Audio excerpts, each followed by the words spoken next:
I wanted to introduce Billy. Billy is my rescue dog, and I got Billy about 2 years ago. And when we got Billy, he wouldn't come near me. And look at him now. He's not a bad little dog. He's actually a fantastic dog.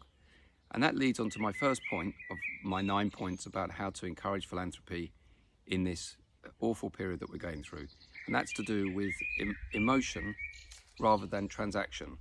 And what I want us to think about is about how we deal with our stakeholders, our investors, our donors on an emotional basis rather than a transactional basis. Because actually, like we can see with Billy, who used to not come near me, if you have an emotional relationship, you can do all sorts of things that you thought perhaps weren't possible.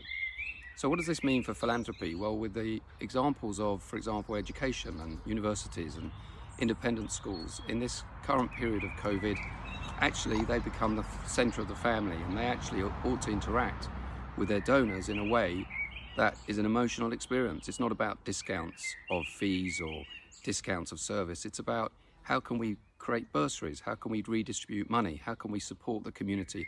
How can we be central to that family unit that is so important in education and schools?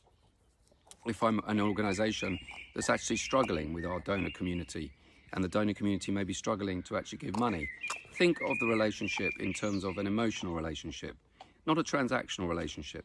Transactional relationships don't drive big gifts. When we look around the world and we look at giving, small and large, we find that people give for emotional reasons.